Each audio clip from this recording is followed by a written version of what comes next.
Good morning. I wanted to jump on this morning and share a couple of things with you. I was in the book of Judges this morning, Judges 13, and it's the story of Samson. And it's talking about Manoah is Samson's dad, and his wife, before she had Samson, she was barren, which made me think of Sarah and Elizabeth, how many women were barren in the Bible, and God came to them and gave them, you know, they were barren, but then they were given something very special for a very special purpose. Very special purpose. But before that, they were barren. I just think that was interesting that you could see that that's happened through the Word of God.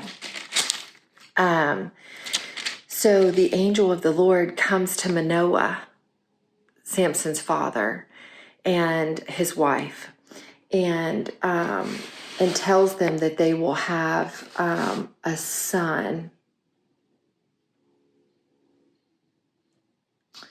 And so Manoah says, can we, when they realize what's happening and who they're speaking with, the angel of the Lord, they ask if they can give an offering to God. And so the angel remains for that. And it says, so Manoah took the young goat with the grain offering and offered it upon the rock to the Lord.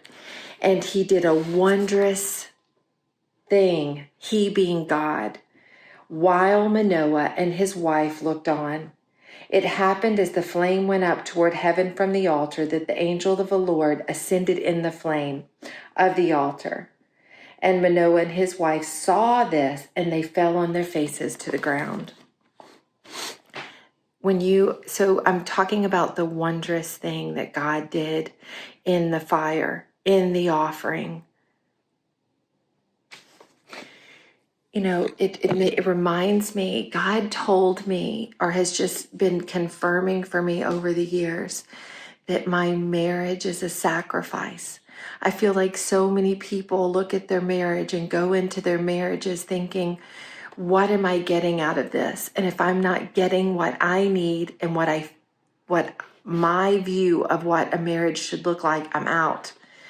And let me tell you, so many times we miss out on the wondrous acts of God because we're so caught up in things looking the way we think they should look, and we bail way too soon. And so I just feel like that fire, when we lay our sacrifice, our lives, our marriages, the way we feel like things should look or ought to look, when we lay that on the altar, he sends his fire, and then we can experience the wondrous acts of God. That